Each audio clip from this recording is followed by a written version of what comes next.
Here we are once again behind the steering wheel, and I want to talk to you a little bit about the idea of status. Now, status is someone's elevation in society, or the perceived status of that person's elevation in society.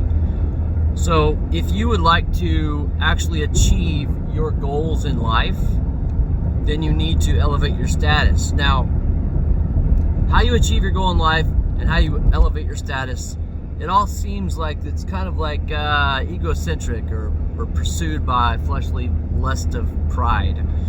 But the reality is that if you actually have something that will help other people, I have a product or I have a service or I have an idea or a school that can bring you betterment of yourself. I am solving your problem. So by solving your problem, I am gaining your trust, helping you grow, and you become better. Now, if you have a dollar bill that you believe by taking my product or service or school that will help you achieve $2, then your return on your investment is what? 100%. So you've doubled your money, you've gotten your dollar back, and you've made another dollar. Well, that's fine, but I believe that all good products and services should 10x or 100x. So 1,000% or 10,000% better than the actual investment, which is great. That's what I did with cryptocurrency. I put in $1,000 in Bitcoin and I made $8,000. So my return was $7,000 net, and $1,000 back was to my total gross $8,000, which is great. So for me, cryptocurrency is valuable. Hey, now the status of Bitcoin helped me to decide to use Bitcoin instead of an altcoin. I do invest in altcoins, but the status of Bitcoin, and I learned about the status. I learned about what Bitcoin was, and I understood what the ideal white paper was, and I realized that this actually may be the only stable, not stable coin, but the actual only stable cryptocurrency, because the founder is not real or lost, or if he comes back and if it's a real person and if they say, hey, we're going to do this, that's neither here nor there. The status was what I sought, and the status was what I got. So if I'm going to learn something from, sorry about the steering wheel, if I'm going to be learning something from, let's say, Jesus Christ, and I'm going to be looking at who he is and what his status is, well, you really can't get better than that, actually, in my own honest opinion. Okay, let's take somebody else. Let's take Jackson Pollock. His status, okay, you know what, not that. Pablo Picasso. Let's take Pablo Picasso, or Leonardo da Vinci. Let's take Pablo Picasso. Let's say, what is his status? Why should I look at him? What is good about his stuff that's better than other things? Well, he created a status for himself that says, hey, this is me and this is what I do. And he can create beauty in my life. And so by investing in his product, because of his status, I get a better return on my investment than investing in some unknown college student who has been also painting. Their paintings could be better or worse or comparable to Pablo Picasso's, because Pablo Picasso, of his status, his pieces will elevate more quickly in price so that I can resell it or just enjoy it on my wall and attain the status of his painting on my wall for its own status sake. So whether we look at it or not, whether we understand what we're doing or not, we are all pursuing status at some point. Whether you've decided to climb someone's corporate ladder or you decided to make your own ladder, which is my case, I am pursuing status so that Polyheart brand, Polyheart marketing group, Polyheart sales channel can become something that you trust, that you know, that you say, hey, I appreciate this guy, so that you will purchase my product or service or school. Because if you give me $1, I'm going to give you more than $1 back in return, which is great, which is why everybody sells products.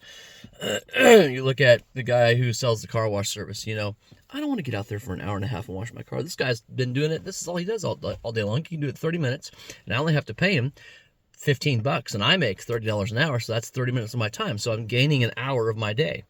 So that's the idea. is that when you sell something, you are selling more. You're giving the person more value than what you're charging them, because you are a specialist at it, but you're a generalist because you own your own business. So you are giving of that value to elevate your own brand, your own company, your own sticker name, your own logo, your own trademark, Polyheart. You know, the idea that the more I do for you, the better my name is. The more you trust the name, the better you get value from that, because the trust is built. So if I cheat you, my name is Mud. That quick dollar is not worth the name disassociation in the long run. P.T. Barnum said there's a sucker born every minute. Well, P.T. Barnum didn't actually create the brand around that idea. He just noticed that, right? His circus was genius because he had things that no one else had ever seen before. Like at that, I mean, if you've never been to a zoo, how many people have actually seen an elephant? Unless you live in, Asia or Africa. There are people who work with elephants called mahouts in India, and that's all they do. They see elephants every day. So it's not a novel thing for them, but someone who's a farmer in Missouri, they don't see elephants all the time. So they're going to go to P.T. Barnum and check it out. And they're like, wow. And they come to the fair. They see all their friends. They see the pastor. They see the sheriff, all that stuff. They get to eat, whatever novelty corn dogs or whatever. So it was a good business model. So he didn't practice what he preached, but he just made an observation. There's a sucker born every minute. And I'll be honest with you, I don't want suckers. I don't want to do business with suckers. I want to do business with people who understand what they're getting. And that's you. So I just wanted to let you know that as we perceive, as we channel, as we flow towards a greater status elevation of our own name brand, or own person, or own name in society, that's not necessarily a prideful or a bad thing. It's a good thing when you perceive that you are creating a better and harmonious and more beautiful world. If you are a mass murderer, then status, obviously, you don't have fame, you have infamy, which is the kind of the anti-fame. Is it's fame, but it's bad fame. So we don't want infamy in our lives. We want fame in our lives. So pursuit of fame is not bad. The recognizing the fact that you are pursuing fame for a greater goal is not bad. Just like you recognize the fact that I would desire to create wealth. The wealth is not the goal. It's people who are the goal, right? You can get rich two ways. You can get rich by using the people and making the money, or you can get rich by using the money and then you make the people happier.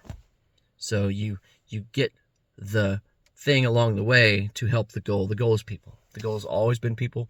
Love the Lord your God with all your heart, soul, strength, and mind. Love your neighbor as yourself. Those are the two greatest commandments. And all the other laws and the prophets hang on those two commandments. So if I love God, I'm going to pursue his value for others. And if I love people, I'm going to give them better than what they gave me. Getting fame, getting money along the way, getting notoriety for doing good is good. You look at Mahatma Gandhi, notoriety for civil service. Look at Mother Teresa, notoriety for caring for the widows and the lepers. You look at Francis of Assisi, notoriety for spreading the gospel in a very unique way and not caring about the gold. So his whole push was, we can preach the gospel, and when necessary, we can also use words. So that was people like, oh wow, yeah, the rejection of the material world. If that's St. Francis's notoriety, right? That's his fame. So he did get things along the way. It wasn't necessarily dollars, but he got here, just take this house so you can have all the widows live there. Here, take this food so you can feed all the orphans. So he would get physical objects. So he didn't actually get money to trade for these objects. He just got the objects. So it was still gain, financial gain, but he would always give it all away, right? So we don't pursue the glory, we don't pursue the goal, we don't pursue the things, we don't pursue the material objects. They happen to come to us so that we can give more away. I work with a pastor in India out near Pune in the Maharashtra district, which is southeast of Mumbai in India. He has about 50 orphans and about 30 widows that he works with. He has a new building, and the new building is for the widows, and it's great. he doesn't use the money for himself to say, hey, look at me. If he buys an iPhone, he's going to sit on the iPhone and he's going to help build the ministry with the iPhone. So his pursuit is for people, but he does gain wealth along the way. I should know. I helped raise money for him. We've raised almost $500,000, a little bit more than $500,000 for him. All the money goes towards buying a new bus so the children can get to school, buying new school uniforms because the children are growing and they wear out their uniforms, getting new documentation so that visitors from the UK and Australia and the US can come and visit him so they can see the ministry, so they can grow the ministry because there's more people out there. So it's not necessarily a bad thing to get money. The pursuit of money, you see, that's where the people get the scripture wrong. They say the love of money is the root of all evil. Well, no. It's the love of money that's the root of all kinds of evil. Not every single evil out there. Not every type of evil, but the various kinds of evil. So maybe it would be all the types of evil.